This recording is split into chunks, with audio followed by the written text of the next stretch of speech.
What's up, Cougar fans? Welcome to Saturday's Warrior, proud member of the College Huddle, and welcome to our first ever, I believe, edition of Saturday's Night Live, where we go on live to react to the games. And as you know, BYU just went to Arizona and swept both Arizona and Arizona State as they continue on their current hot streak, on their tear through the Big 12 and earning and basically, well, essentially what's almost considered a lock at this point for March Madness, which has been quite a turn of events. But before we get into all of that, thank you for joining. Please jump in the comments. That's why we do these live shows, is to get the comments going, get everyone's reactions and thoughts. And while you're doing that, if you haven't already, please subscribe to the channel so you can continue to catch all of these live shows as well as other content we put out. Give this video a like. All that really helps us grow the audience, reach more and more Cougar fans so that we can keep this conversation going. Now, having said that, let's get going because it is late on a Wednesday night, and I think as much as we love watching BYU win, we love discussing it, I think we'd all like to get to bed at a somewhat reasonable hour. That may have already passed tonight, but yeah, curious but what everyone thinks, how they feel about that game. It's kind of a weird one. BYU felt in control the entire game, but then you'd look down at the score and see Arizona State chipping away, especially early in the game. It was wild. Just BYU just seemed in total control, and yet they just kept getting within. I think at one point was it within 3 points early there in the first half, and it was a little troublesome. Again, BYU eventually pulled away. Was really never seemed completely threatened, but it's still a little closer than you would have liked to see. Give ASU a lot of credit for coming out there and the way they played. All right. Carl Thorpe says, what's up, man? Says, we should have throttled them, ASU shorthanded. Yeah, no kidding. Absolutely. BYU, I think, was expected to come out and win this one pretty impressively. ASU played with a lot of heart and a lot of effort, but also BYU, I don't know. I felt like they were playing well. They were clicking. I saw hustle, but it just looked like, I don't know, maybe it was just my perception. Did they just feel like they had the game in the bag? Again, I didn't see them like they weren't trying, but I don't know. It just a weird one, but ASU definitely came out with a lot of effort, and you got to give a lot of credit to that freshman. They kept showing. He was just out of control. What's his name? Trevor Best. So I don't know, weird one. But Carl also says free throws, we suck. I want to get into that here in just a minute, but yeah, the free throws were terrible, and they kept blaming it on the ASU student section, which I don't know how crazy that student section was going. I never really saw a shot of it. I didn't sound like there were a whole lot of people there. I wouldn't put it on that. BYU struggled with free throws all season long, and you'd think that, let's look at this. How many free throws? So 6 of 15. So if they had at least hit 4 more, which would have been 66%, 10 out of 15, you would have felt okay about it. But then, that would have put BYU at 95 points. I mean, their scoring is just unreal, even without all the free throws. So I don't know. I don't know what they're doing with that. And I'm sure they're practicing it, but you really got to question, what's going on with this team and the free throws, because that could come down to haunt them, especially in the tournament. All right, 1-2. Thanks for joining us again. Always good to have you. 1-2 says it was a rough physical game. Lots of injuries.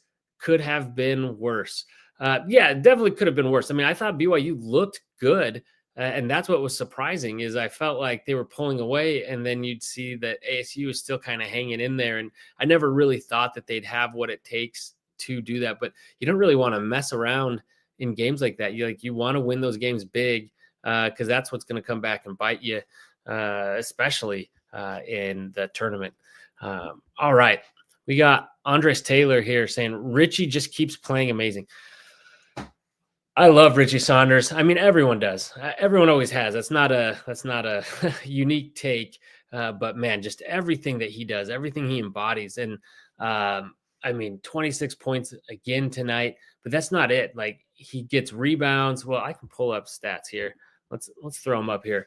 Is that big enough? I don't know if that's any bigger. Just the rest of the screen. All right, so we'll live with it.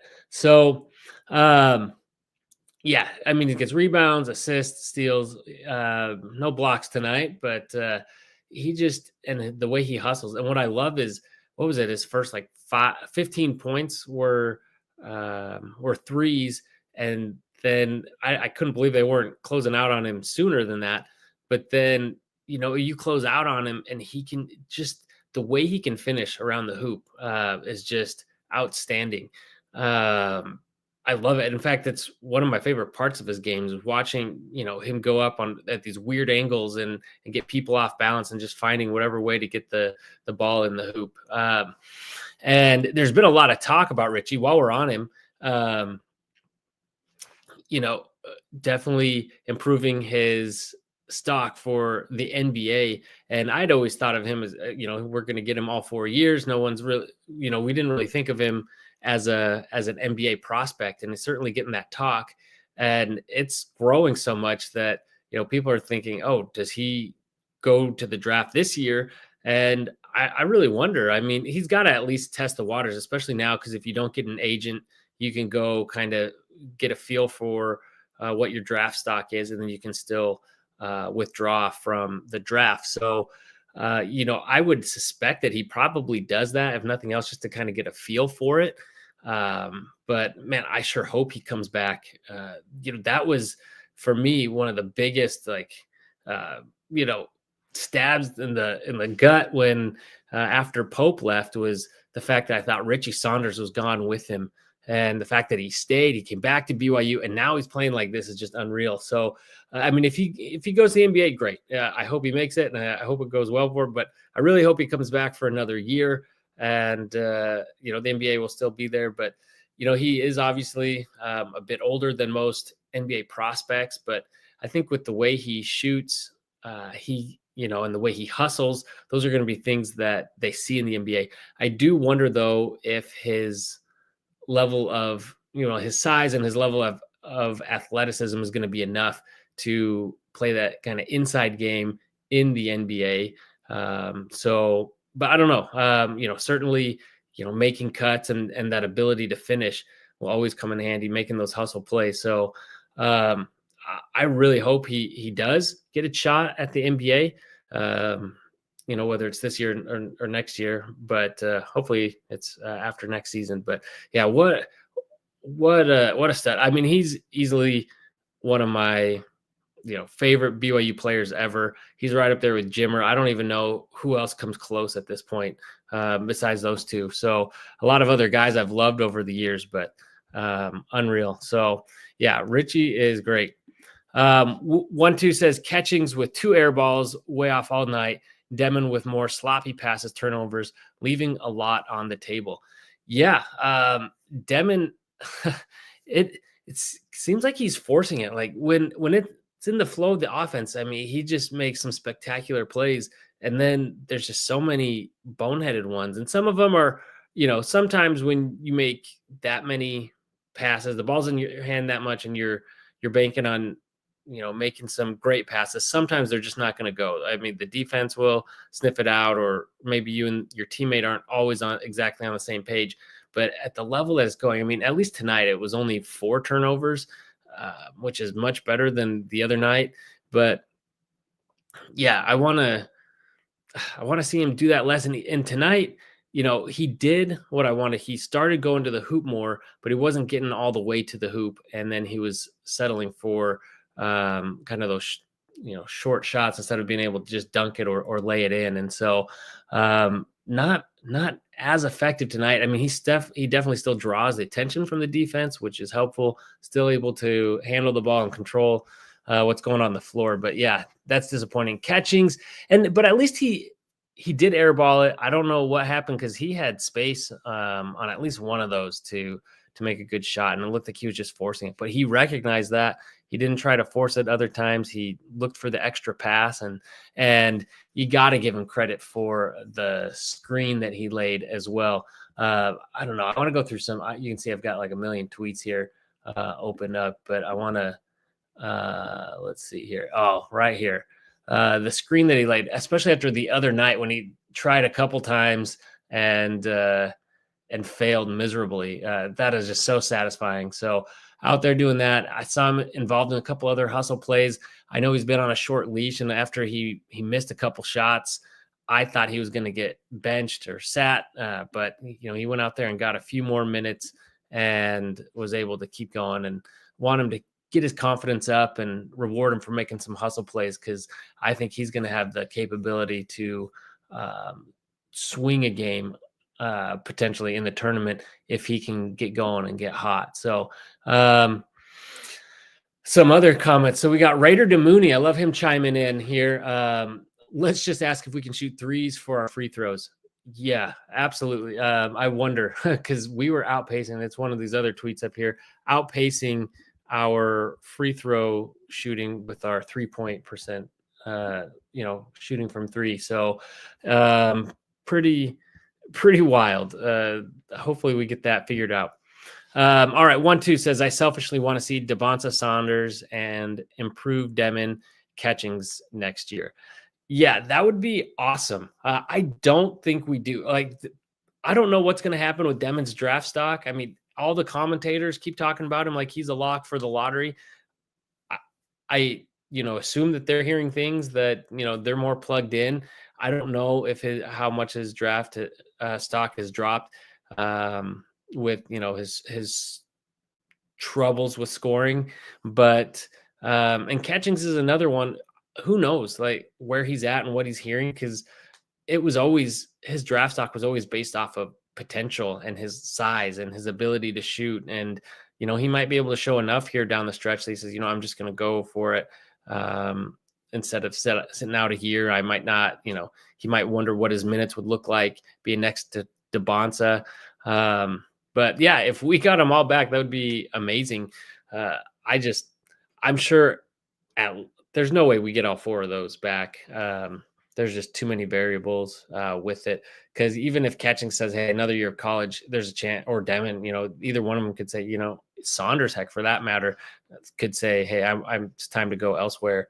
But I don't think I see that from Saunders, though, at this point. I certainly hope not.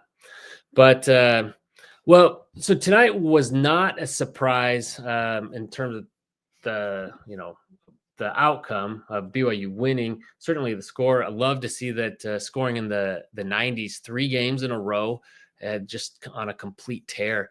But again, ASU hitting that last 3 and keeping it within 10, which felt pretty reflective of the whole game of ASU just hanging around, doing just enough, because he felt like, okay, final score, if you win by 13, that looks better, 91-78 against a struggling ASU team. But winning by 10 does not look as good. Ultimately, it doesn't matter. I think BYU's done enough to make their case. But what's very interesting now, before we get to March Madness, looking at the Big 12 tournament, is that ISU lost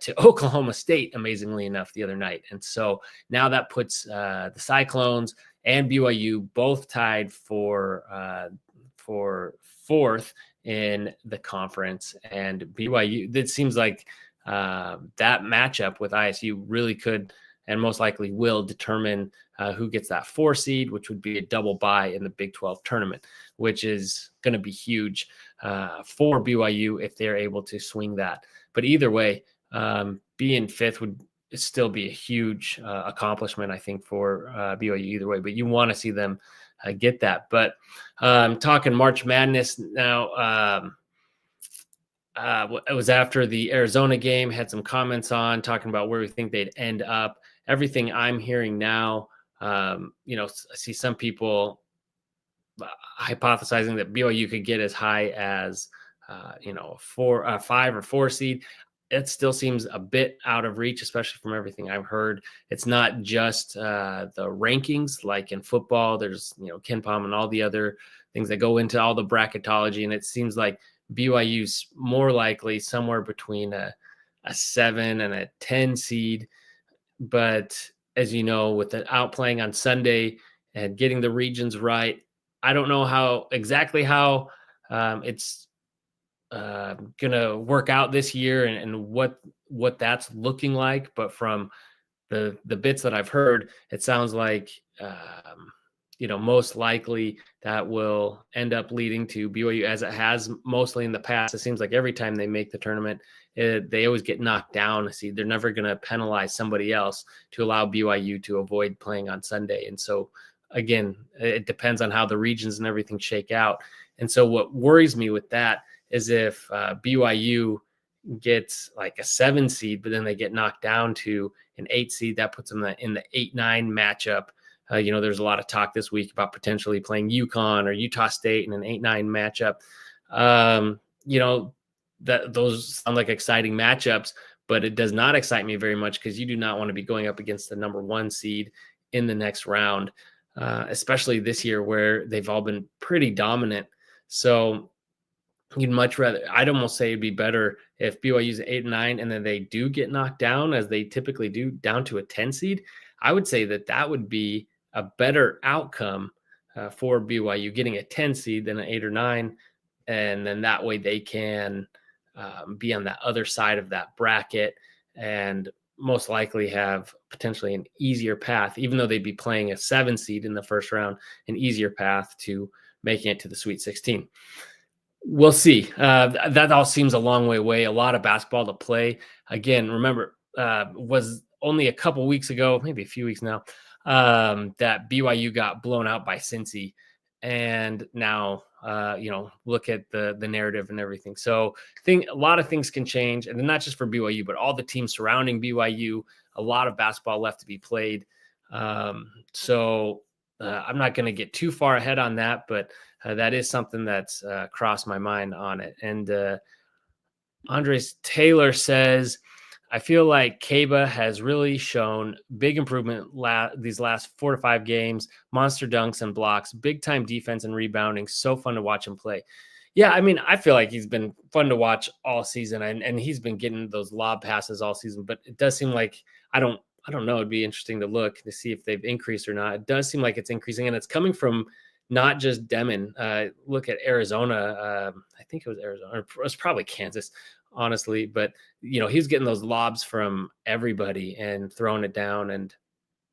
But yeah, it does seem like he's getting a lot more blocks lately as well. And who knows? Maybe it's just comfort level with the whole team. Maybe they've done something to unleash him, or maybe he's just kind of figured something out, or play with renewed vigor. But yeah, he is a beast, and he is just so fun to watch, and you love watching him play down low. And that was exactly the kind of guy that Kevin Young wanted anchoring the middle there for his teams, and that's who he has. But then on the other hand, because I want to talk about Foose too, he is just a beast, and he was fun to watch tonight. I love it when they go to him, and when he's, they clear out, they give him a chance to work, and he just goes to town, even on much taller guys. His positioning and the way he's able to move people off the block and get him out of position and put it up. I didn't realize that he had I saw in the graphics there during the game, the highest field goal percentage in BYU history, which is just incredible. Which is crazy to think that it should be even higher, because how many times I watch him do everything right, and then he'll go and kind of miss some bunnies, shots that he normally makes, which I guess is everybody misses some shots, but it seems like he goes through stretches. But he's been on a tear, and tonight was no different. What was he? 10 points. And talk about free throw struggles. I wonder why he is not shooting the technicals when they choose. Like we often, I think it's always Dawson Baker if he's in, and I don't understand because I don't know what his free throw percentage is on the season, but I feel like every time I watch him shoot free throws, it is not good. Or every time I can think about it, I can remember. Whereas Foose, I think, is the highest free throw percentage on the team, and put him in. He's got that soft touch. I know he's not you don't traditionally pick a big to shoot those, but I don't know. I mean, I'm sure they see more in practice from Dawson Baker, and he hits them all the time, and they feel good about it. But in the games, he's just not doing it. So I'd like to see Foose take a crack at it, because we're struggling right now. And look at this, 2 for 2 tonight. We had over one. I mean, it was just terrible free throw shooting all across the board. Shoot, even what was it? Even Trevin now, he had 3, and I think it was Trevin, sunk 3 in the last game, but so frustrating. Fortunately, it didn't come into play in tonight's game, but very frustrating to watch the team struggle with that. All right, I think I've got another comment here from 1-2 says, in the right matchups, Foose is unstoppable, and he's great at free throws. Absolutely. Can't agree more with that. It does have to be the right matchup. There's times when they do frustrate him, or they at least game plan for him, and you can see they'll send a little bit more help to fluster him. And there's times where he can try to do too much down there and force the issue. But on the other hand, I've seen him down there with 3 defenders, and he somehow works his way through in positions and still scores. So anyway, I just love him. He's a guy that'll be missed, well beloved by BYU, and he's an interesting one because when Pope left, I don't remember Foose having any talk about going to the portal or anything. It sounded like he was locked in and committed. Maybe that's not the case, but I love that about him. Andres Taylor, agreed. Foose is awesome. Yeah, we all love Foose. So it's good to see him mix it up tonight and get in there. And it is interesting because the BYU goes through stretches, and it seems like it's kind of game planned in where they go to him for several possessions in a row, but then it kind of doesn't really happen again. And I don't know if that's by design or just kind of how the flow of the game works out. Maybe teams correct a little bit. But when they do, it's great because you have Foose in there, and, if they're giving attention to him, then that's just going to open things up. And so again, it's that inside out game that they have, and he's willing to pass it and look for the outside shooters too. 1-2 says, how do you feel about Mark Pope? That is a good question. I have mixed feelings. I don't know if I've completely worked out how I feel about Mark Pope. Did not feel great about it at first. It's so funny because when his name was first talked about for Kentucky, people weren't taking it seriously, and people were saying, well, why Mark Pope, this and that. And I felt defensive. I was like, you guys, Mark Pope's a pretty good coach. Like I don't think he's getting the job, but you shouldn't just, poo-poo it and disregard him completely. Look at what he's done and his body of work and everything. And then when he actually left for Kentucky, then I felt a little bit mad and a little bitter. Obviously having Kevin Young come in and having all the buzz around him come in from the NBA, he was one that when Adam and I got on afterwards, started talking about potential coaching hires, we got to Kevin Young. We just kind of skipped over because we didn't really think it was a possibility. Not that we were like super familiar with Kevin Young, but just looking at his pedigree and everything, we're like, this is an NBA guy. Like, why would he do this? He has no real tie to BYU that we knew of, and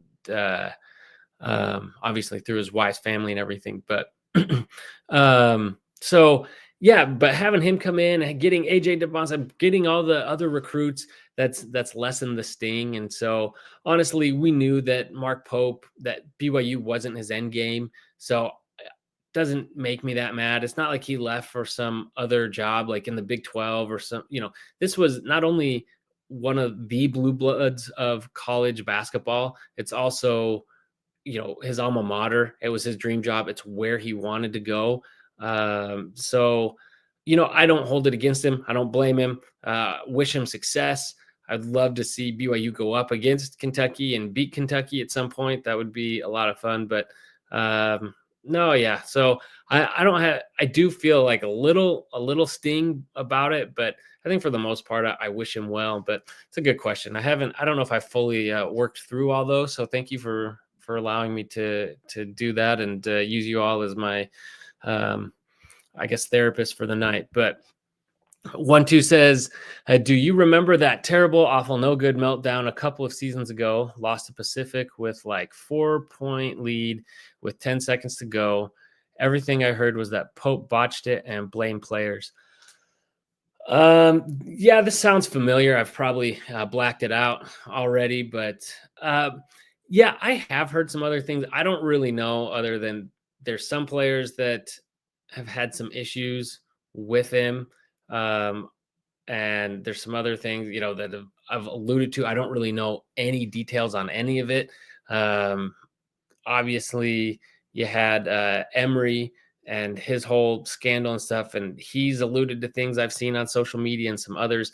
I've really not heard any of the specifics or particulars on any of those rumors. So yeah, it does seem like there's something there, and I don't know.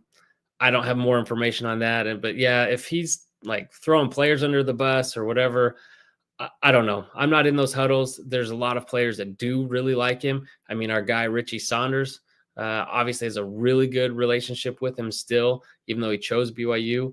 And who knows, maybe some of that played into it, but I don't know. I'm not close enough to it to say for sure. So I'm not going to get into that too much, but if that's the case, yeah, it's unfortunate. The good news is, it's he's moved on, and we've got Kevin Young and a bright future ahead of us. So I'm not overly worried about that. I can kind of still root for him, especially because it's in the SEC. So he's playing a bunch of other schools I'm going to root against anyway. So although not really in the habit of rooting for blue bloods, but anyway, good question. Interesting. It'd be interesting to hear all your takes on that and on Pope and all that. But like I said, we've got Kevin Young, and we're, future's bright, and I'm focused more on this year right now. And we got West Virginia coming up in the next game, and that should be an interesting one. I mean, I'm not too worried. I would think in the Marriott Center, BYU should be able to take care of business. But that was a tough, hard-fought game, and West Virginia's back is up against the wall. So they need to, they felt like they had that game. They felt like the ref stole that one from them. They felt like they should have won. And I think they're going to come in ready to play. I'm trying to see here. Where are they in terms of let me add you back, my screen back on here. Where are they? I mean, I haven't seen the latest bracketology stuff. I'm guessing that they're just missing, because I think even Baylor is on the verge. I mean, if they're there with TCU, because what is it? 1, 2, 3, 4, 5, 6, 7, 8. The number I've heard for most of the season is 8 teams from the Big 12, most likely. We'll see if that's still the case. But if so, West Virginia is in the mix for that. So again, I'd like to see, BYU come out and just really take care of business against West Virginia, not mess around with them like it felt like they were doing tonight. So we'll see what happens. But obviously, Marriott Center will get loud. We'll get into it. Speaking of which, what about the turnout at tonight's game? That was fantastic. Okay, actually, let me just pull this up. I don't know. I just got a bunch of tweets. Let me blow through all these. Joe Eat said BYU shooting better from 3 than from the line. Yep, we talked about that. Eric Mika, another one of my beloved BYU players, wish he would have stuck around for one more year, says death taxes and Richie Saunders baseline floater. Yes, absolutely, man. Love everything about Richie. Oh yeah, noticed Trey Stewart lost his headband in the game. Thought that was funny. Johnny Linehan says ASU should allow the Pac-12 tradition and put a curtain over the upper bowl seats. Love it. Nice dig at Utah. Like I said, it's getting late. Let's go through these. Nate Slack says Trevin got assessed a tech for being punched in the face. Isn't that the second time that's happened? I want to talk about that. Trevin must have a reputation or something, or there must be things that the refs are seeing on the floor because he's getting teched all the time. And, the playback, usually seems like the calls, not that there's not contact or you can see that he's doing things, but I don't know. It seems like he gets called a lot and gets a lot of texts and things. So again, there must be more going on that the refs are seeing or hearing than we can tell just from the video that they have, even the replays and everything. So he definitely leans in on a bunch of screens and things. And I don't know if that's intentional, if he's trying to do things or if he's just, it's technique or what, but I love that, he looks like the nicest guy on the team and he's a little bit scrappy and gets into it with folks. So I don't mind that a little bit, especially if you can back it up and the way he's shooting threes. And, more than that too, I love it when seeing him kind of do a little bit more of putting it on the floor and taking it to the hoop and finding the open pass this season. So he's been great. Let's see here. Jason S says ASU has the biggest babies for head coaches. I thought this was kind of funny. This still, but let's see. Joey says, why is it when there are shenanigans, Trevin Nell always involved? Okay, so I had the same thought as Joe. That's why I say that tweet. Okay, this is what I was getting to. Man, just look at all that blue in that audience, and you could hear it too. And I loved it when the commentator said, they're booing that call or that no call or whatever. And I was so glad the other guy corrected me. He said, no, they're saying Foos. Those are BYU fans. And it was just a complete takeover. And I knew BYU was going to have a big turnout. He knew it was going to, be maybe a 50-50. I did not think it was going to be that, that's wild. And especially when ASU was playing well and they were still in the game relatively late, and it's still just all BYU. Fantastic. And that's the other thing. They were talking about BYU, it's another one traveling well. Oh, it's probably a lot of people that, stayed over or whatever. It's like, guys, BYU, I'm sure there's some people that traveled for this game, but it's not that BYU's traveling well. It's that BYU is everywhere. It's okay. It's not this at every stadium, but BYU shows up and takes over at stadiums all over the place. So love to see it. I love to hear it even more. And let's see here. This was just another window. Let's see. Casey Lundquist says Bobby Hurley screaming at his own players just moments after throwing a tantrum at the referees. I'm having a hard time understanding why anyone would sign up to play for that guy. Well, apparently players feel that way too, because, look at the team he's been putting together. But yeah, I feel the same way. But, some people resonate with it or, whatever. Johnny Linehan, this only thing stopping BYU team from being translated is free throws. Yeah, we've talked about free throws enough though. And Robbie McCombs, Cannon Catchings got the message on not setting good screens versus Arizona. So we talked about that one too. So, okay, I made it through everything, but yeah, I don't know. I think that's it. If there's anything else, hit me up in the comments here before we wrap up tonight. Let's see. 1-2's got another one. We are tied for fourth. Real possibility of getting double bye in conference tournament. Yeah, absolutely.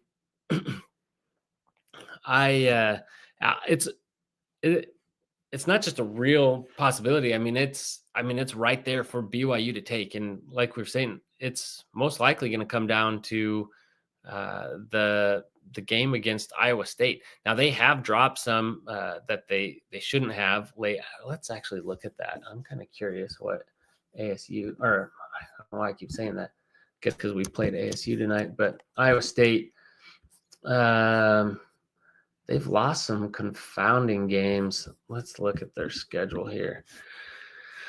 So I guess the Kansas State, except that it was by so much, but Kansas State was just on a tear right then. Those are both, Arizona and Kansas, but it was 3 in a row. And then they, started picking off on lesser competition.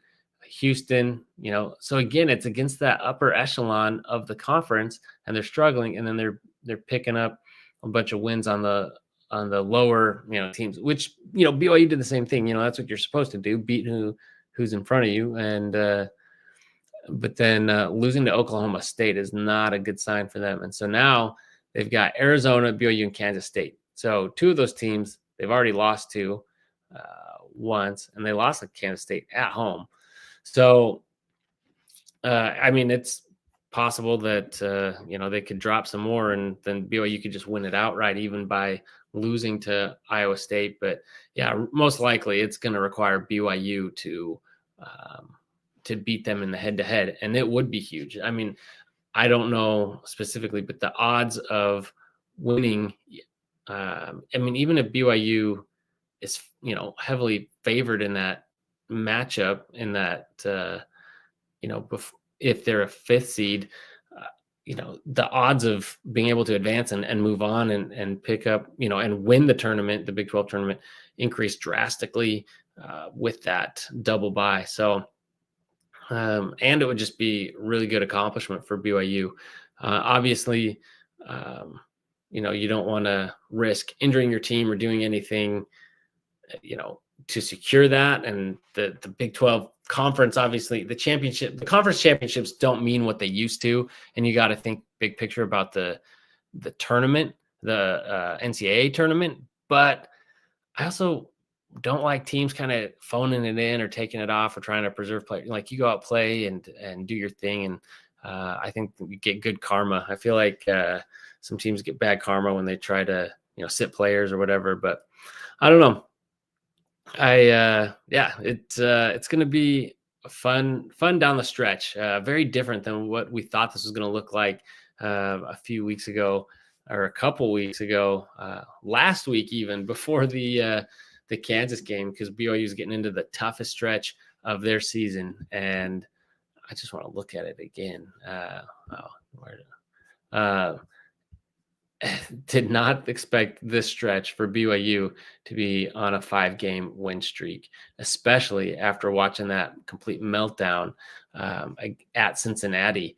The Arizona loss was a good game, and they just had more down the stretch.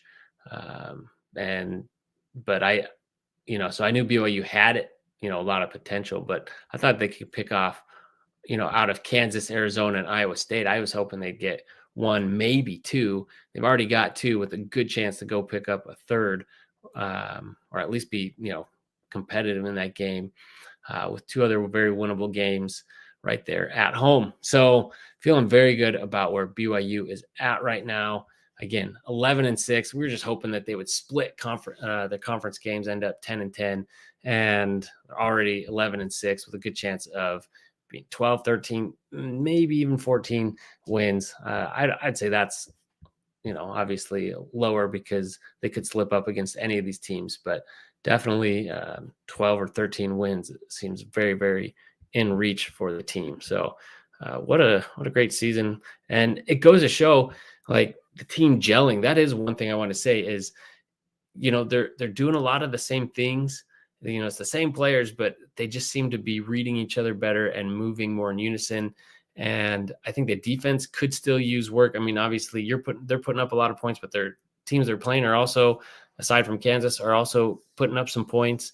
But you see them moving a little bit more in unison. And so you got to love that. It seems like just understanding their team, the system, and having a feel for it. It's going really well. And then Cameron Huff says, refs were crazy tonight. Love your stuff, by the way. Hey, thank you for joining us, and thanks for commenting, and appreciate it.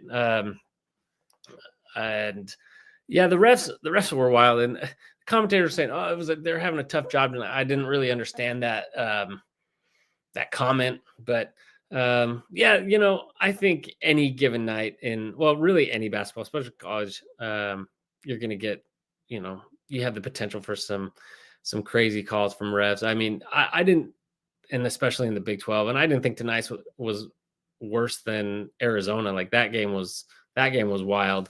So actually, I want to look at what are we total rebounds tonight? We were 30.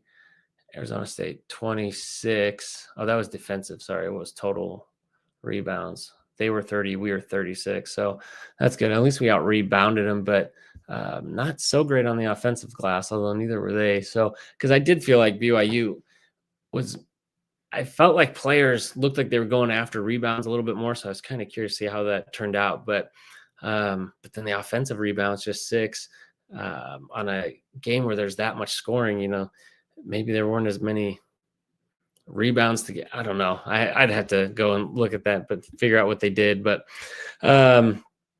hopefully that's something they can continue to improve on, because they have to rebound as a team, because there's no they're undersized, at least at the big position. They've got some length and at some of the other positions, but in the center they're undersized. And so anyway, 1-2 says bracket matrix has us as an 8 seed currently for NCAA tournament before tonight's game, and still lots of brackets yet to catch up. Okay. Thanks for dropping that in here. It's good to know. 8 seed would be really cool. I'd like to see BYU get a little higher. I do not want to see them in that 8-9 matchup, because that game's already essentially a coin flip, right? A 50-50 if you're at 8-9, and then to be rewarded with the number 1 seed in the next round. Just, I'd like to see BYU have better odds at getting to the Sweet 16 this year. But an 8 seed is very impressive, especially for where, we thought this team was at for some point in the season. And Cameron Huff says, what chance would you say we have against Iowa State if we could make most of our free throws? I think BYU has a real chance. Those were 2 really fun games last year against Iowa State. So we'll see how much of that carries over to this year. Obviously, there's turnover with players and everything, and some time has passed, but we'll see how much of that that comes back up. But I think BYU is playing with a lot of confidence right now. And Iowa State, I don't know. They just lost to Oklahoma State. So maybe that's something that's going to light a fire under them, or maybe they start to struggle or question things. But yeah, I think BYU can go in there. Hitting free throws would certainly help. Imagine, I guess I'm not even remembering what the free throw percent was against Arizona, but let's see here. Play those close games. You're playing a tough competition. Yeah, you got to hit points every way you can, and the free throws obviously is a big way to do that. But where were we? We were 71% against Arizona, so not terrible. 10 of 14 is actually not bad at all. So that was all right. But yeah, tonight was inexplicable and unfortunate. So yeah, I like our chances against Iowa State. So with that, how would you say we finish the last 3 games? I'd say statistically, and I don't know what the odds are in all the games. I could go look at it. I would guess 2 out of 3, BYU probably has a good chance of winning, because like I said, West Virginia is going to come in desperate. Utah beat BYU once, and who knows? It's a rivalry game. Weird things could happen. But BYU is probably going to still be the underdog going into Iowa State. So I don't know. I'd say betting odds would say 2 out of 3, but I think there really is a chance BYU could win the next 3, the way they've been playing. So, and look at the competition they've gone up against and what they've done there. So, but I'd have to look into Iowa State more. Actually, I have not, and it's not been on purpose. I try to watch some Big 12 games here and there, at least parts of them where I can. I don't think I've watched very much Iowa State at all. So I had to go look at them a little bit more, see how they match up, see if maybe there's something that BYU might struggle with a little bit more. But I don't know. Right now, I just really like what BYU is doing and think they've got a chance against anyone. So I don't know. What do you guys think? How is BYU going to finish the final 3 games? What do you think their record over the next 3 games is going to be? I'm kind of curious where everyone else comes down on that. So let me know. And with that, I am running out of steam. It is late here, so I am going to sign off. I appreciate everyone for joining me tonight, joining the conversation, giving comments. All right, Cameron Huff answered his own question. 3-0, baby.